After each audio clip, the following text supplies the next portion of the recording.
معاملات میں آپ حد درجے امانت دار، سچے اور پرہیزگار مشہور تھے۔ زندگی کے سبھی میدانوں میں آپ کا یہی طریقہ تھا۔ اسی بنا پر آپ کا لقب ہی امین مشہور ہو گیا تھا۔ ان تمام وجوہات کی بنا پر آپ کی شہرت سن کر سیدہ خدیجہ نے آپ کو تجارت کے لیے اپنے مال کی پیشکش کی۔ وہ عزت اور مال دونوں لحاظ سے قریش کی ایک معزز خاتون تھیں۔ لوگوں کو اجرت دے کر اپنا مال تجارت کے لیے بھیجا کرتی تھیں۔ اس پیشکش کے ساتھ انہوں نے یہ بھی کہا کہ وہ آپ کو سب سے اچھی اجرت دیں گی۔ چنانچہ آپ نے ان کے غلام میسرہ کے ساتھ شام کا سفر کیا، وہاں خرید و فروخت کی۔ اس خرید و فروخت میں بہت زیادہ نفع ہوا، اس قدر برکت ہوئی کہ پہلے کبھی اتنا منافع نہیں ہوا تھا۔ شام سے آپ مکہ واپس آئے اور سیدہ کی امانت انہیں سونپی۔ سیدہ خدیجہ نے امانت اور برکت کا یہ حال دیکھا تو حیرت زدہ رہ گئیں۔ ادھر میسرہ نے بھی آپ کی باتیں انہیں بتائیں۔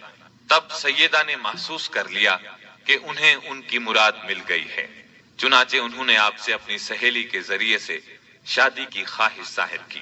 انہوں نے سیدہ خدیجہ کے چچا عمرو بن اسد کو پیغام بھیجا۔ اس طرح بات طے ہوئی۔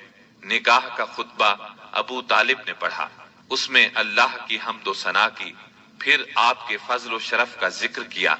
اس کے بعد ایجاب و قبول کے الفاظ کہے اور مہر بیان کیا۔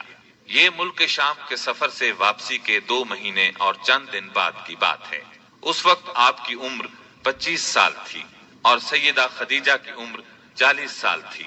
سیدہ خدیجہ کی شادی پہلے عتیق بن عائز مخزومی سے ہوئی تھی۔ وہ انتقال کر گیا تو ابو حالہ تیمی سے ہوئی۔ اس سے ایک بچہ بھی ہوا، مگر پھر ابو حالہ بھی فوت ہو گیا۔ اس کے بعد بڑے بڑے سرداران قریش نے شادی کا پیغام دیا، مگر سیدہ خدیجہ راضی نہ ہوئی، یہاں تک کہ اللہ تعالیٰ نے انہیں آپ کی طرف مائل کر دیا، اور اس طرح سیدہ کو آپ صلی اللہ علیہ وسلم کی زوجیت کا شرف حاصل ہوا۔ سیدہ خدیجہ نبی صلی اللہ علیہ وسلم کی پہلی بیوی تھی۔ ان کے جیتے جی آپ نے کسی اور سے شادی نہ کی۔ آپ کی تمام اولاد بھی انہی سے ہوئی، صرف ابراہیم ماریا قبطیہ سے ہوئے۔ آپ کی اولاد کے نام یہ ہیں: پہلے قاسم پیدا ہوئے، پھر زینب، پھر رقیہ، پھر ام کلثوم، پھر فاطمہ، پھر عبداللہ۔ بعض مورخوں نے تعداد اولاد اور اولاد کی ترتیب اس سے مختلف بھی لکھی ہے۔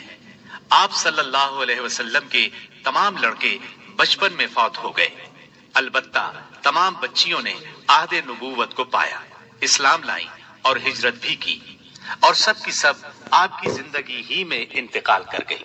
صرف سیدہ فاطمہ آپ کے 6 ماہ بعد فوت ہوئی۔